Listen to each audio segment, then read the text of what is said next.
Good morning. Welcome to the Wednesday edition of the NBA Betting Show. With me, as always, we got the group all together today. Mike Lockey is here. Matt Mosman is here. We had a very interesting day yesterday. We had things I'm sure everybody had on their betting sheet. The Heat going 40 for 40 from the line. We had a team that looked so bad that Matt posted yesterday, "Are we back in the bubble?" And then that team got even worse when they decided to start Bismack Biyombo over Jack Landell. Mm-hmm. And then, of course, they still won big. But we're going to start talking about the Mavericks game yesterday. Some interesting stuff with how things moved, even though the end result wasn't that great. Let's talk about that game, what we were recommending, what changed through the day, and then what ended up happening. And I guess there's some futures consideration as well with MVP if we want to touch on that briefly too. Matt, what do you want to talk about related to that Dallas game? Okay, let me pull up the box score here. And yeah, the line movement here was very interesting. So this game didn't work out, and a lot of people were probably saved to an extent, at least, by me not having done this better the night before, because this was one of the situations where the correct thing to do would have been to bet way more money and it wouldn't have won. But this has happened a couple times this year where a player has rested and then been listed questionable for the subsequent game, and the questionable was never really a thing. I think there's a technicality in the injury reports where if the team says nothing following rest, sometimes they just get listed questionable before they're then upgraded. So that was Luka, and the Mavericks opened at plus 4.5, and by the morning they were down to 1.5.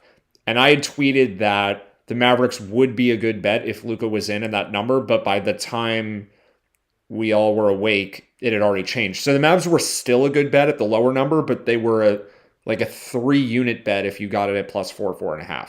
And they lost the game by 12. So I guess I ended up with a decent amount of money here because I bet some the night before and then some the day of. It would have been worse had I been smarter, basically. So the thing that's hard in general right now is I've made more of an effort, and I mean it's thanks to you guys for suggesting it really, but to tweet out the day before, like, what are we looking at for tomorrow? What are the projected lines? Should we bet now?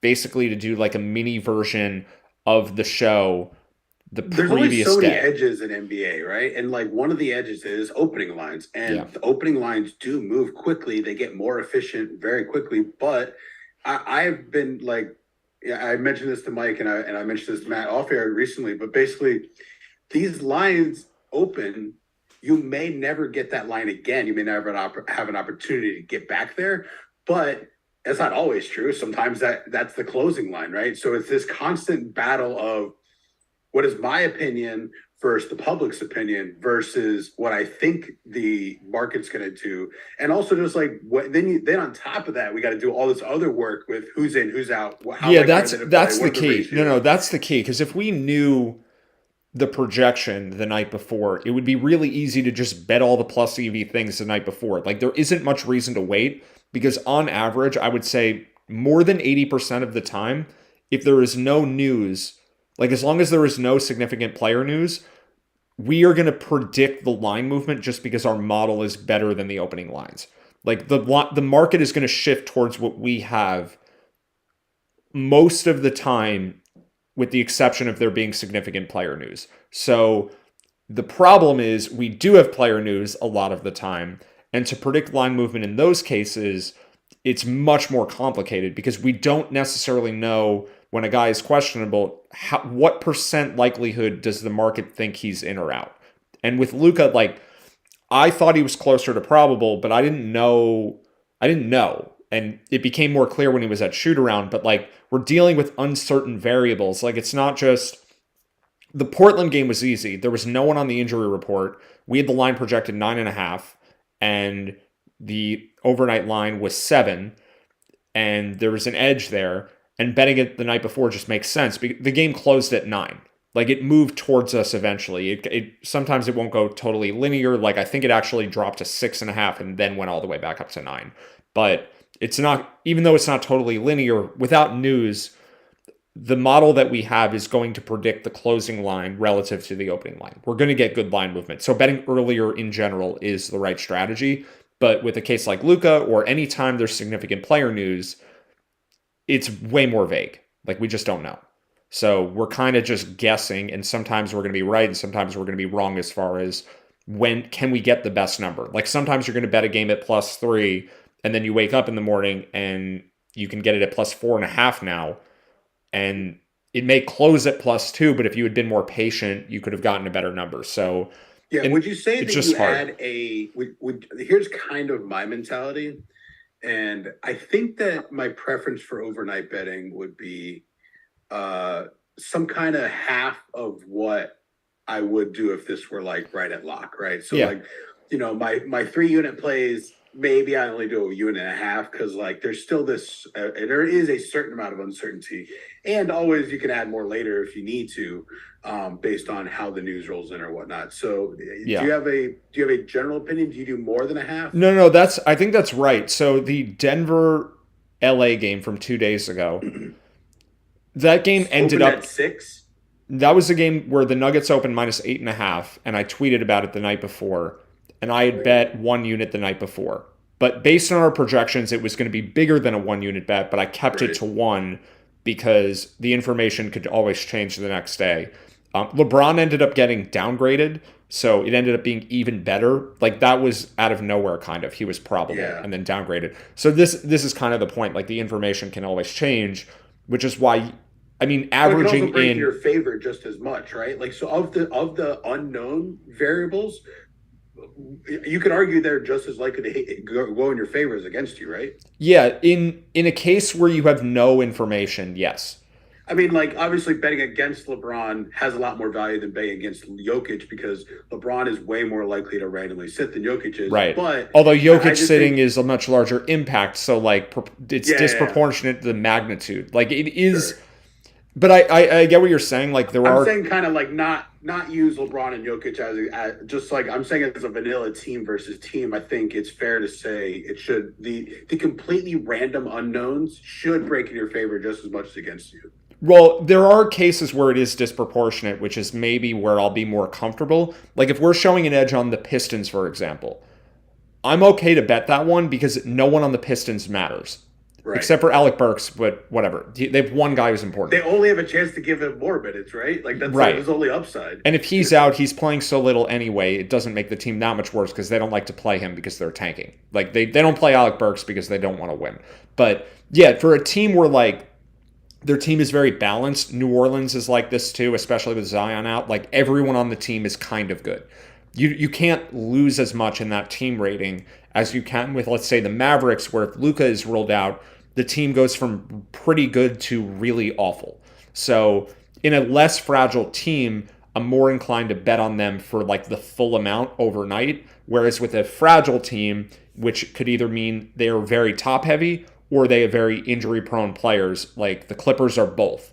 Like, you have to be very cautious if you're betting the Clippers the night before, because if something happens to George or Leonard, which seems to always happen, your bet is ruined. So it kind of depends on the team. I think it is, Sure. especially on a day where we don't have a lot of value. Like, I think it is worth going into this stuff sometimes, just like the macro level, because I think people will see me tweet like, "Oh, we've got a 3-point edge for tomorrow."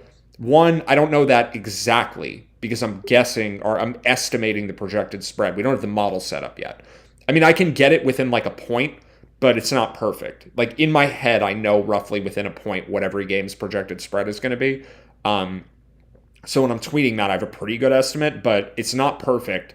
And then the information can change. So I think averaging in is the way. Like, that's how you mitigate these concerns. You don't want to miss the value, but you don't want to overbet and have a bad bet for no reason. So you just kind of hedge that and do something in the middle.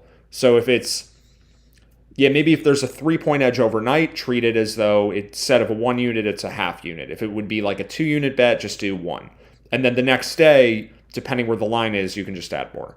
Or not, if the information, like if the projections or the information have changed, maybe you just don't add. But I think averaging in from the night before to the day of, like, that makes sense. Okay. All So right, that's how so I handle it. So yeah, Sure. I think other people can mostly do the same.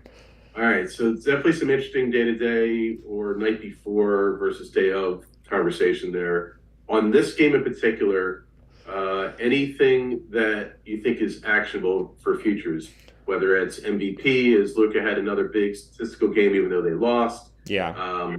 The Pacific Division being wide open and the Clippers, are they good if they have, are they good for the division now with if Kawhi and George are going to play?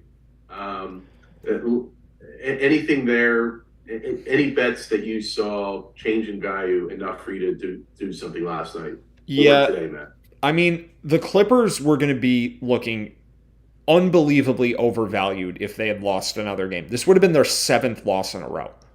And the Suns have not been winning, but they got a win last night. The Warriors were winning and then had a 2 or 3 game losing streak, but Curry's back, so that's huge. The Kings have been sort of winning, and the Lakers were on somewhat of a winning streak also. This is a 5-team race, so the Clippers were at like plus 250. That was a good number like 10 days ago before they lost 6 games in a row. It's not at all now. So even at plus 350, something like that, the Clippers are at minus EV bet, I think. The Warriors, I think, are now appropriately priced. They had gotten to plus 125, I think, on FanDuel before the game, or 135, something like that. And I thought they'd move to like even money or better with a win. With a loss, though, they're now at plus 175. I think that's about right. Like, I think there's a 35-40% chance for Golden State right now. And that's what the market has. And yeah, like we were recommending the bets up to 9-1. Whether you want to hedge those or not is a different conversation, but I think the market has the Warriors right. I think the market basically has this whole division right. Let's look at it quickly, because we have spent a lot of time talking about this one, and I think it's just because it's had the most changing information. It's had a lot of parity. So I mean, the fact that all 5 teams are live is like pretty unique. Yeah, there's 3 games separating first place and last place. It's pretty nuts. And the team in first place is Sacramento, who might be the worst of the 5 teams. I think that at full strength, the Kings are the worst. Right now, they're better than the Lakers until Davis is back. So the recommendations we've given so far, I remember we were talking about the Clippers in the 5-1 range like a month ago. That got really good, and now 5-1 might be the fair line because they went on this massive losing streak. We were talking about the Lakers at 30-1 on Monday. That one has come down even with the loss. That number was just too high. Like Bet Rivers just, I don't know what they were doing.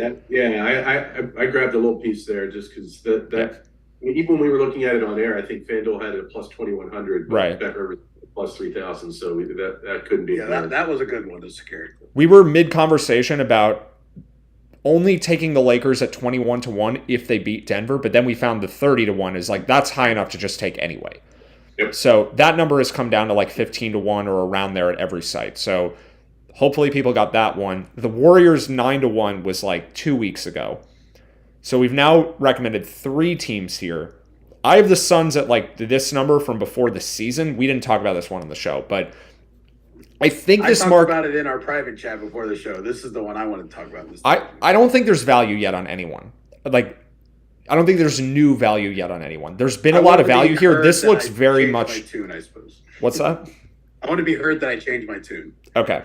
That you're, acknowledging. Well, the Suns did have a very significant win last night, but I think overall this is very efficient. So for the first time in maybe a month, I don't have a recommendation for a Pacific Division bet. Like, I think the market is right here. So if you find an outlier number relative to these at another site, I think Bet Rivers, the last time I looked, had the Suns at plus 350. That is getting on the territory of where they're a buy low. But yeah, it's Phoenix is plus 350 right now. Clippers plus 300. This is Bet Rivers numbers. Mm-hmm. Clippers plus 300. Warriors 140. Kings 500. Lakers 1,600.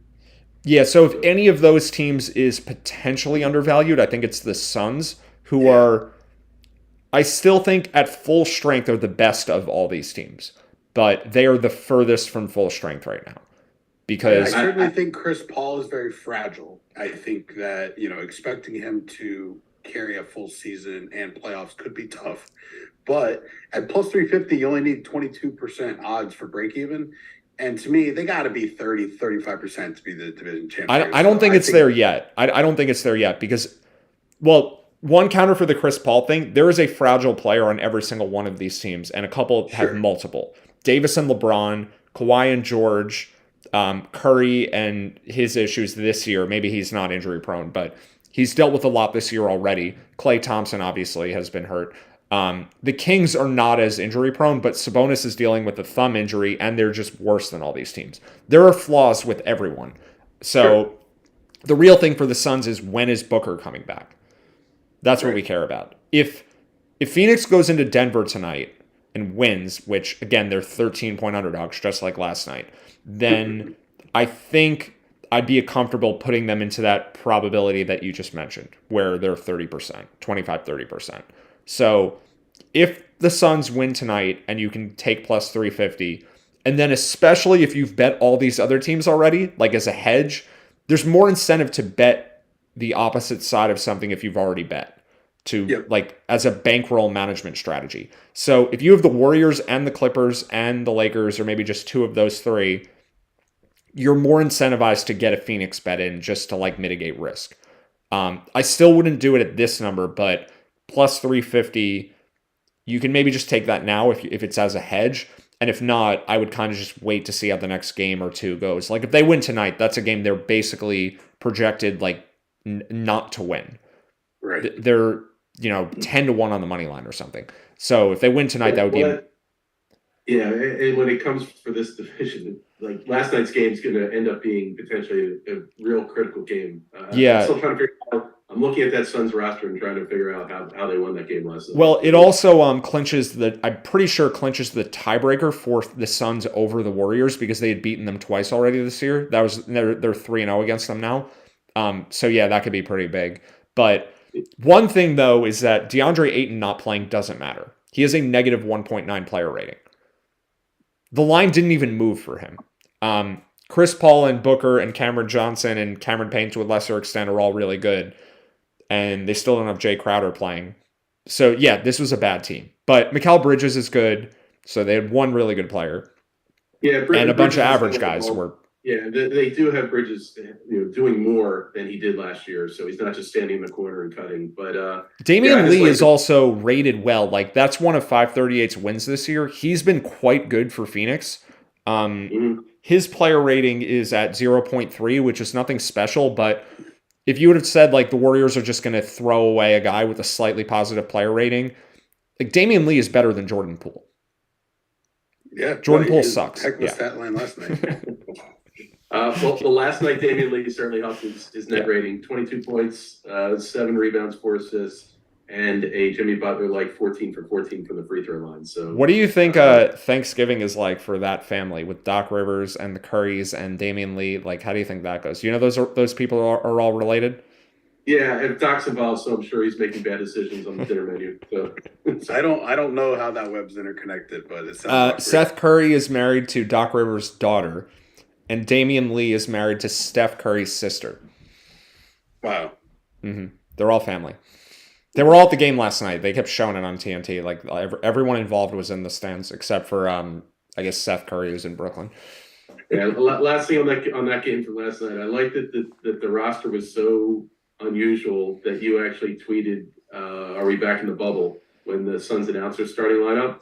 Then they even got worse. They decided to start Biyombo over Landale. But then they still won double digits, obviously. It wasn't so much that I was making fun of how bad they were. It was that those were the players that played in the bubble. Right. No, that's what I'm that saying. was the team.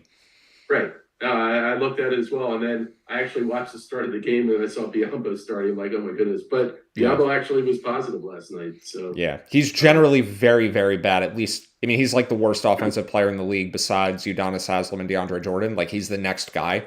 He's Robin Lopez level. But he played well yesterday. Somehow. Plus 21. They hit a plus minus of plus 21. The next highest guy was Bridges at plus 13. So go Bismack. All right, let's move on. What game we want to talk about? The Sixers squeaking out a 31-point victory. I mean, there's not much to say about that. Yeah, it just surprised me. I didn't expect the line to get to 15, if I'm being honest. Right? I didn't either. I just happened to check before game time and like, oh hey, there's a 15 all of a sudden. That seems like it's getting really close to value territory. Mm-hmm. I pinged Matt. He said, "Yeah, I'm in." So I only went a third of a unit here. I don't know. I can't justify why. Maybe it was just like last minute. Like I wasn't sure how aggressive to go. Ended up losing. Obviously, I have no regrets there. But did you do anything different, or it was a half unit loss? Thoughts? It was a half unit loss for me. Yeah, I mean, Stewart and Duren. I mean, most of the Pistons players, Bogdanovich was out already for this game. That was announced like a day in advance. Most of these guys are overvalued. None of these players matter. Nerlens Noel has a better player rating than both Duren and Stewart, and Bagley, who's already out. So Noel's rating it's kind of like in that Kemba Walker territory of, yeah, it makes sense. Like he's been around the league for a while, but he's played so few minutes in the last 2 seasons that there's some fragility to that number. He could be awful.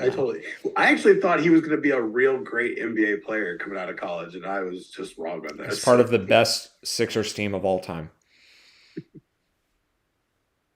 I'm sorry, I'm on mute. All right. Anything else from yesterday? Yeah, well, the Pistons are playing again tonight, which I kind of want to stick with that for a second. Okay. Stewart, we don't know. Duren, we don't know. But there's a chance that if those 2 guys are ruled out again, we have the same situation as yesterday where it could open up some value.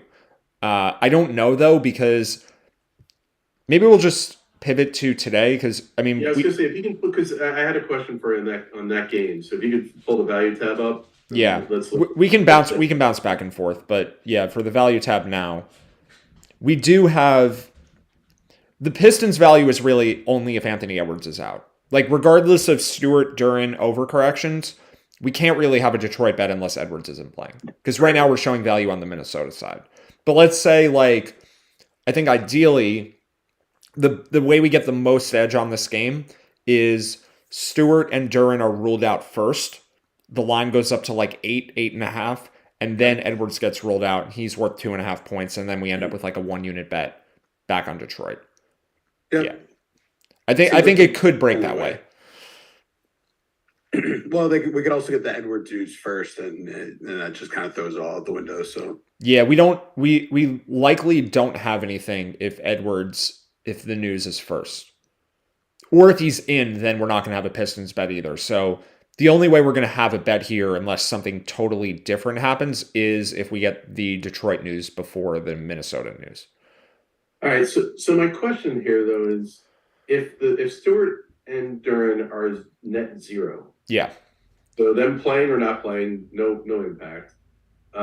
Let's say Anthony Edwards is out. Mm-hmm. So wouldn't that just move the value by 1 point? So Detroit would be 1.4.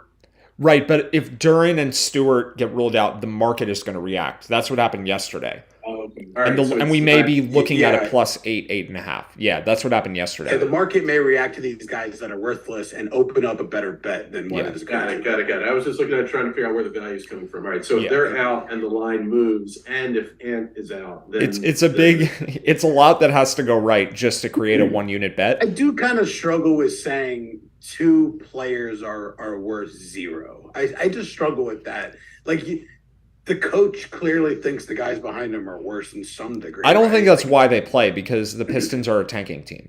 They're playing because they're young and they're trying to get better. Like, Alec Burks is by far the best player on this team, and he doesn't play that much.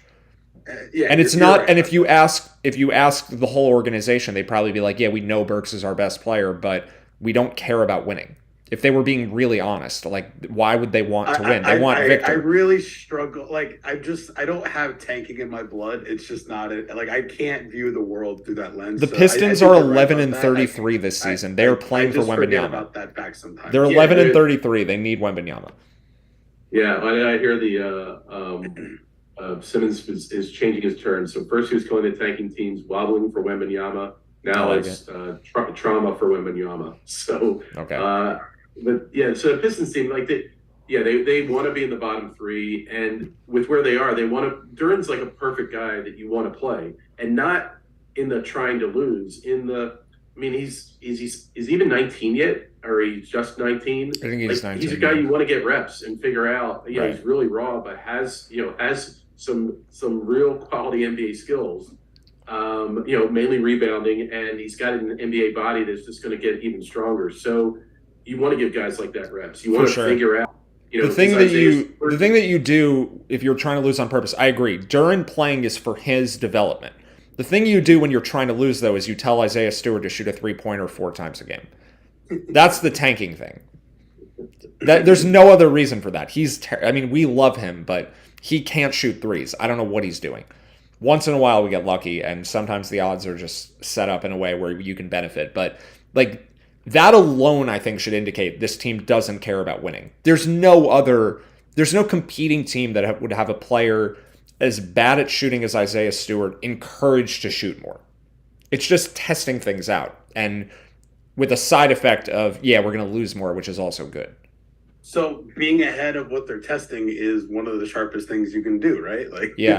We did it well last year. There's nothing actionable in response to that, but whoever this year's Isaiah Stewart is yet to reveal themselves. But we're gonna find it, we're gonna reveal it, and we're just gonna be all in on it, and life's gonna be good. Yeah, there may be a big man. For those who are not aware of this, there may be a big man who never shoots any threes on a tanking team, where at some point later in the year the coach is like, just start shooting them, because let's see what you got.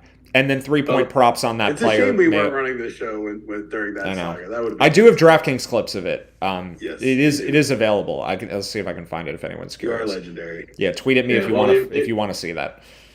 The original tanking big man 3, because the template was the Mark Madsen game. So if you want to see a funny YouTube clip, it was the last game of the season, and I think he was on the Wolves, and they really needed to lose that game for the draft seeding. And I think Madsen, who hadn't shot a 3 all season, he shot like 10 in that game. So anyway, all right. So we have definitely gone into the depths of the Detroit Pistons. I see a little bit of value depending on. Let's talk about Atlanta, Milwaukee first. Okay. I guess too tight there, just 2 points. So are you putting any partial units there, or are you passing on that game? I definitely want to wait for this one, because at 2.5, it's I think it will be a bet, like a half unit bet later, but I want to see if we can get a +3. And this game also, I'm not. Well, what it looks like. This is good. Let me go to unabated for a second, because I think there is a +3 already. That happened right as we started talking about it. Come on, unabated. All right, hold on. I think we have 3 now available. Yeah, it's basically, I want to see if we can get a better number, because Milwaukee is clearly a public team, at least relative to Atlanta. No one wants to bet on the Hawks ever these days. They're like everyone's least favorite team. Yeah.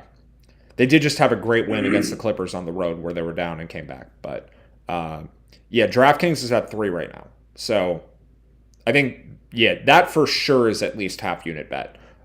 I also, and here, we're going to see the whole market start going up to 3. I'm glad I have this on screen for this to happen. At +3, I like it. But I also think there is a 5% chance that Giannis doesn't play today. So we got the injury report yesterday. Only Middleton was ruled out. We didn't get anything for Giannis like anyone else. But Milwaukee plays again tomorrow against the Heat. So there's a chance that with the Bucks just having gotten this big comeback win at Madison Square Garden the other day, that they could say, all right, sit the front. Like, he could be at shoot-around today and his knee is swelling up a bit, and they're just like, take a day off, we'll play you tomorrow. I think it's possible. I think more likely it's weird. It's weird that the matchup of the Hawks and the Heat are like literally like the same opponent. They're like the same quality of team. I think maybe they fear the Heat slightly more, but I don't. Maybe the Heat aren't that much better. It's just a weird situation for the back to back to not be lopsided one way or another. Yeah, it could be though because of health. At full strength, these teams are very even, the Hawks and the Heat. But the Hawks are missing Capella. The Heat are missing Bam and Hero and Lowry, who are all day to day. We don't actually know if they'll play tomorrow or not. The Bucks won't know that. Right. So the Heat were only favored by 1.5 last night at home against the Thunder. They're a really Right. bad version of themselves without those three guys. So current versions are weird, but yeah, those are generally pretty similar teams. I do So think that would lead it's me more to likely say, he sits tomorrow. I do think Yeah, it's more yeah. likely he sits tomorrow. Yeah. Prior to you mentioning it that way and reminding me how thin the Heat are, I think it's more likely they play today and sit tomorrow all of a sudden. Well, in general, I think the way that most teams are handling rest for the star players, at least, is play the front end, see how the game goes, and we'll determine Yeah. in the morning the next day when you wake up if you can play again. Yeah, if they can pull the plug early, they will, and then play them back Right. to backs. You're right. This game is very unlikely to be a blowout tonight. I mean, the game is a close line. So I think it also comes down to just like, how does his body recover from the game? I think it's more that than anything. So I would say 95% Giannis plays today, and then it's like anywhere from 40 to 80% for tomorrow based on how tonight goes. He could certainly be out tomorrow. So everyone should be paying attention when the opening line comes out for tomorrow. The problem is everyone in Miami is hurt. So it's really hard to give an estimate of what that should be. But for sure, if Giannis is downgraded even just to questionable today, like I'm piling money in on Atlanta. Yes. And then if he winds up playing, Atlanta's still a bet. I probably would only even hedge some of it back because Atlanta is showing as a semi-decent bet anyway. Right. So we don't need Giannis out to bet on Atlanta. But if he is out, we're going to go Clearly from... back of the truck up. Yeah, we're going from like 2.5 point edge to like 7.5. He's not questionable. Like, he's almost certainly playing. He's not on the injury report, but it is possible. So I think getting some in on Atlanta is also worth doing because of like the disproportionate upside if Giannis doesn't play. Like, it adds a little bit of EV to the bet because he is 90. There's a 5% chance that the bet just gets way, way better. And you're saying you saw some plus threes? Yeah, I'll go back to unabated over here. Yeah, PointsBet has it. DraftKings has it. I think that's it for now.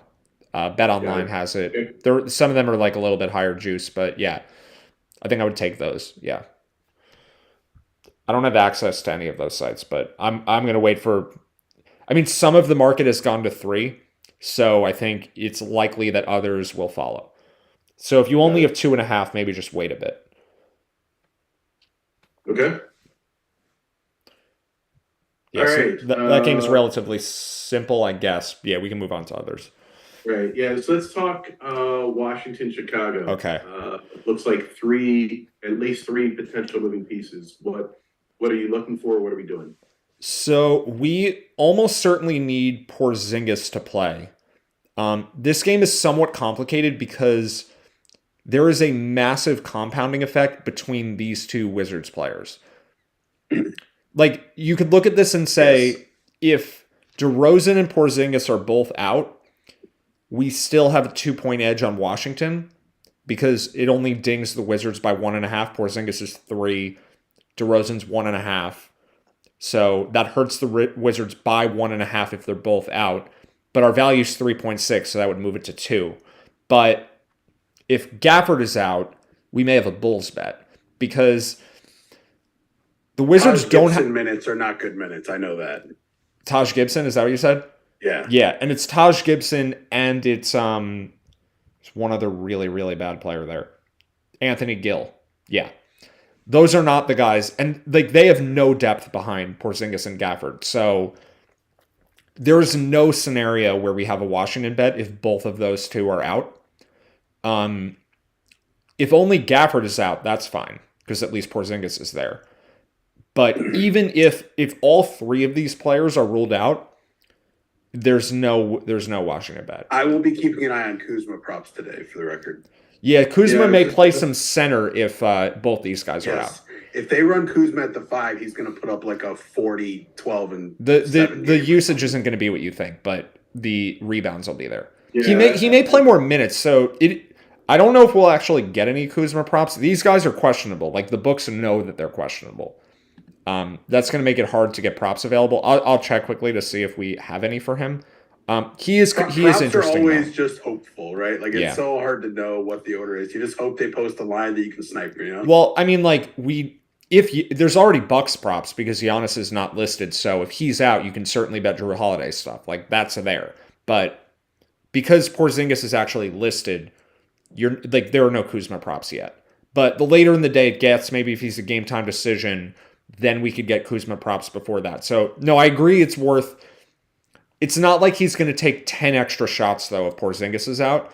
I think what will probably happen if both of these two are out is you get smaller lineups and you get Kuzma playing some of the game at center, which is not really a good thing against like Taj Gibson is going to have to play as the starter. They have no other size. Yeah, like you can't play Kuzma versus Vucevic in the post. That's not going to go well. So they're going to have to play Gibson a lot. But the way we get a bet here is really either the Wizards guys play or DeRozan is ruled out. But DeRozan getting ruled out is not really good enough unless we get at least one of Gafford Porzingis in. So there's a few different ways this goes. But I think what I would do here is our classic move of if we get an update that helps us from one side or the other, just bet early and then you can always hedge. So if we get DeRozan ruled out now, I'm just going to take the Wizards now and then I'll hedge if the Wizards guys break wrong. Or, and I think this one would be better, we just get a positive Porzingis and Gafford update. Let's say we find out now they're both in. Then you can very comfortably just take Washington and then you potentially have that little extra upside if they sit DeRozan. So you need a positive update before betting this one, though, because Porzingis and Gafford both getting ruled out hurts the team by like 6 points. They're playing some very bad players if both guys are out. You can't, like, there's not enough edge here to just risk it blindly. I think you do want to wait here. So first positive update, that benefits the Wizards. Let's go ahead and get to right. So that could be DeRozan not at shoot around, or it could be Porzingis and Gafford at shoot around. And if Porzingis is in, I'm not so concerned about Gafford anymore. Like he's worth a point on his own, but I'm very concerned about Gafford if we don't have Porzingis in. Because the compounding is just like this is one of the more extreme. At the 5 too.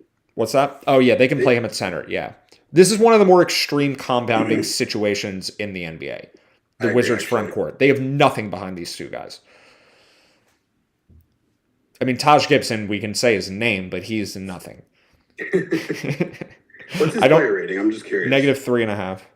He's not as bad as Haslam, DeAndre, Robin Lopez, or he's more like Bismack Biyombo. He's in that tier. It's the second worst tier. He's not in the elite terrible players. He's in the second tier. All right, but he's pretty bad. Looking out for news for the Wizards. We are anxiously waiting to see where this Atlanta line creeps to. Mm-hmm. I'm sure you have a heavy backdoor cover already built in for San Antonio. We still have a 2-point edge on Memphis. Yep. I think, Keldon Johnson being a 0 is a little confusing to me. It's Josh Richardson is really the reason. They can play him more, and his player rating is similar. Yeah. They normally don't play him a lot. And it's also because Keldon Johnson is a -1.1 player rating. If I remove him and the projection goes up, I'm adding in more backdoor cover adjustments in too. Right. Like he might be worth he might be 0.3 and I'm rounding down. Yeah. When Josh Richardson wasn't active, I just remembered there being 4 relevant Spurs and there being a massive drop off. Josh Richardson being active as the replacement here makes a ton of sense, I believe. I do remember Josh Richardson being a relevant piece to the puzzle. Mm-hmm. So that makes sense. I personally am a little more interested in alt lines than the direct -110 lines when it comes to big blowouts like this. But obviously that's a little bit of art and not science. So I And also have something some like concern that Desmond Bain doesn't play this game. He'd be worth like a point or so, like in this context where you're at the blowout as I fringe. always say in these double-digit spreads, like if anybody needs a day off, this is just a good day to give it to him, right? Like Yeah. you can just at your elbow, you stubbed your toe last night going to bed. Here, take a day off, right? Right. Like it could be anything. Yeah, so Morant missed the last 2 games. He's not on the injury report. The Grizzlies PR tweeted it out yesterday. Morant wasn't listed, so he is presumably good to go. But in those 2 games Morant missed on Sunday and Monday, Bane played both of them, which he had not done. And the first game he was great. You're right. The second game he was awful. Mm. So they could be like, all right, you're a little fatigued, Jaws back, you don't play. Is that causation or correlation, though? I don't know. Well, I think the team may just see it and want to give him a game off. Like, are you asking Okay. if I think the back-to-back is probably somewhat causal. Like, Okay. he wasn't used to playing. He hadn't played a back-to-back yet this year. I struggle with this because he's a professional athlete, right? Like, Sure. he's played back-to-backs in his career. He's like a mid-20-year-old player, right? He's not like Yeah. he's not 22, right? No, I know, but I Yeah, think he was out. He was coming off out the for a while. Yeah, I think I agree, Mike, on guys in their early to mid-20s playing back-to-backs really is not that big a deal, but Bane's not 100%. And Right. so that's where, when he's still kind of getting back into playing shape, I think that's where it's a little tougher for the bounce back game. Yeah. All right. Anything else of note for today? It's like a clean sheet otherwise. For A me. couple things. One of them is a future betting thing. So, first, the Denver game. Even the Chris Paul and DeAndre Ayton impacts are not enough really to have a bet for this game either way. Because Chris Paul's value is muted because of where this game is on blowout territory, like backdoor cover territory. He's only a 2.7 player rating. So in a game that had closer to like a pick'em spread, he'd be worth like 3.5. But I only have him worth 2 here because if he's in, then I'm removing some of that manual adjustment because the line would be a little bit closer. So I in have this, a question for you. okay, When you do the art for the backdoor cover, how much do you factor in the quality of backups on the team into that? decent For amount. example, so obviously we talk all the time, DeAndre Jordan possibly is the worst individual. Yeah, piece so in I the had Denver entire with a league. -7 adjustment. DeAndre didn't play though.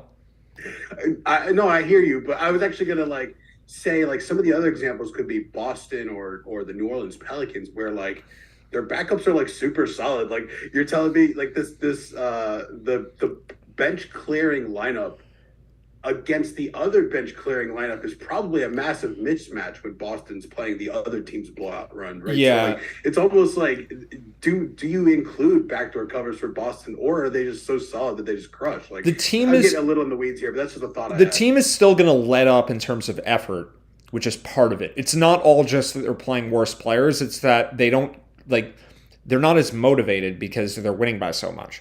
Like it just happens. Man, when you see the 5 bench guys in on both teams, they give it their all. They love it. They're loving every second. Yeah, but they're not. I think they're playing hard, but they're not focusing.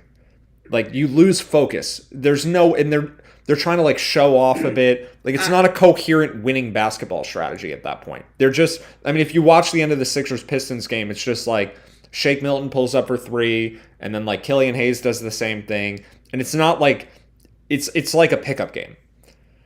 It's not real basketball. It's still A versus B. That's just the point. I guess Yeah, that's so what I'm no, trying- no, it's for- still a squad and their version of that against the same, a different squad with their version of that. So what I'm saying is part of the reason for the adjustment for the end of the game is the quality of the players that will be in, and part of it is for the motivational factor.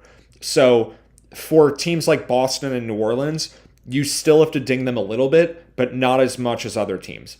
And Memphis is, I think Boston and New Orleans are the 2 teams with the best garbage Last time year's units. Memphis would be in this conversation. Yeah, Memphis has lost a little bit of depth. When DeAnthony Melton was playing at the end of games, it was better.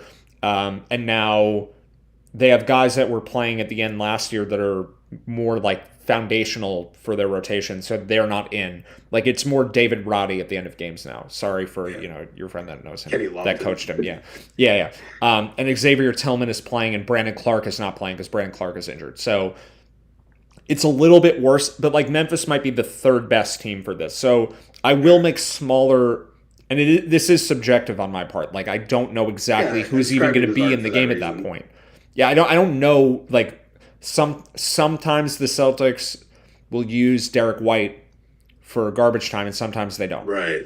Like, I don't know. So it is a guess always, but yeah, Memphis would be one of the teams where I'm adjusting less because they have pretty quality guys in there. Wait, this is I think this is the second time we've been on a show where a team has signed Saban Lee during the show this year. I think it happened in Philly. I think the Suns just signed him. It's probably not the best indication for Chris Paul tonight that they signed another guard. So if Paul's out, we only have a projected line, though, of like 14.5. And then I have Ayton worth 0.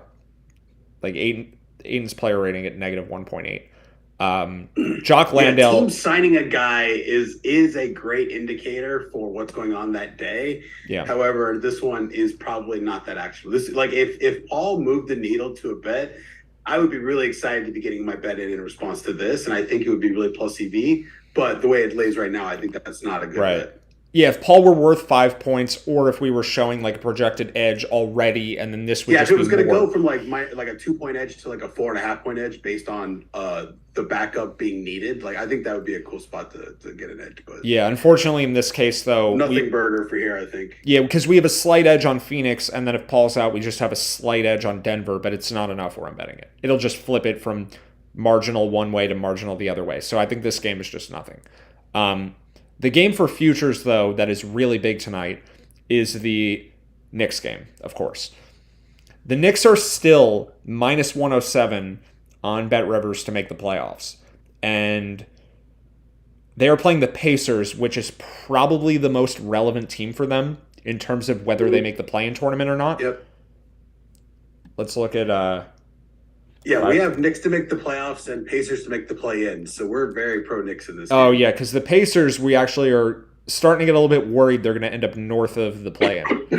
Which I never thought. Settle down a little bit.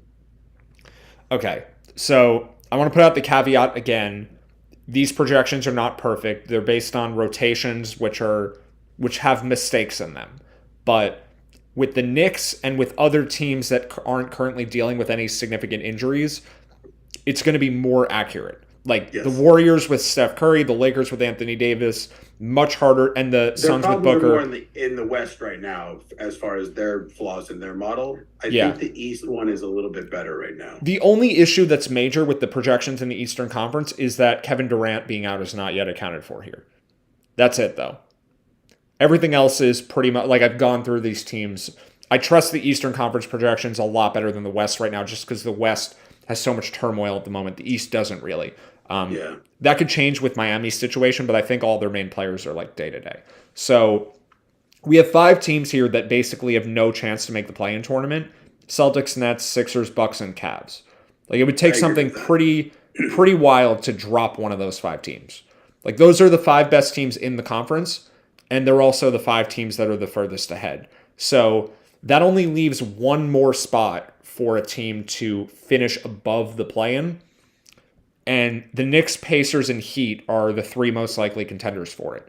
But the Pacers, of these 3, are by far the most likely to get rid of players. Right. Like, there's been an ongoing thing with Miles Turner where, not just for tanking, I don't think it's for tanking at all, but his contract is coming. Like, he's going to be a free agent at some point soon. If they don't get an extension with him, they just may trade him. Like, they've been in talks, and that's been the reports around the league. Hey, they might may as well get some assets back and something if you're going to lose this guy at the end of the season. And the Pacers know, like, they can make the playoffs, but they're not winning the championship this year. There's, like, 0 chance of that. So I think the Pacers could get worse, which would help. Oh, and we just got DeRozan didn't go through shoot-around. Okay. Pause. So bet the Wizards? Yeah. I don't know if the line's going to move for that yet, but I think DeRozan's probably out.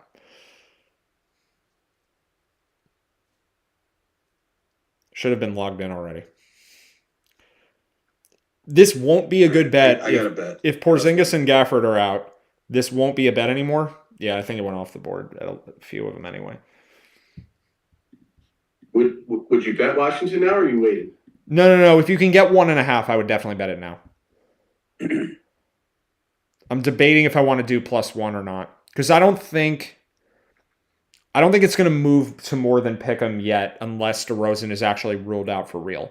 The 1.5 is going to move to like Pick'em, but I don't think it'll move more than that. So if you can only get like -105, I got +1. I think that was fine. Yeah, I don't think you have to, because I don't think the line's going to change much yet. Fair. Yeah, I think it's definitely fine, but you don't have to. Yeah, DeRozan is probably going to be out tonight, but it's only a good bet now if at least Porzingis plays. It looks like, yeah, they're coming back up at Pick'em. There might be some Wizards -1s that show up. Yeah, Bet Rivers has it at 0.5. Yeah. 0.5. I think... We're going to resume this next thing momentarily. I'm going half unit on Wizards money line at -105 for now. Good. That's what I'm doing. And then if we get positive updates on the other players, then I'm going to add on the Wizards guys. Yeah, Gotcha. and it looks like the market is Pick'em or Wizards -1 now everywhere. Okay. Yeah. All right. So as always, guys, keep an eye on the Preaching Sense Twitter account. Matt will try to keep us updated with breaking news for the day. And then as we get into this evening, he'll give us some things to be looking at in the overnight. So before we jump off the Knicks game, if they win, even for people who already have Knicks bets, I'm adding. Okay. Yeah, the Knicks should win tonight. Price? What's that? Adding it up to what price? -107 is the Bet Rivers price. I think even like -120, -130, like the Knicks will go north of 70% to make the playoffs if they win tonight. Got it. Yeah. Okay. So wait till the game, because if they lose tonight, I don't want to hedge the other way. Like, I still think the Knicks can be the 7 or 8 seed, even if the Pacers wind up finishing ahead of them for the year. No, you're just not adding on. Just not adding on. Yeah. Got it. Okay. Sounds good. All right. Preaching Sense Twitter account. If you don't have your push notifications on, what are you actually doing? Get them set up. But tomorrow, what is our start time tomorrow? 10:15-ish. We're back on schedule.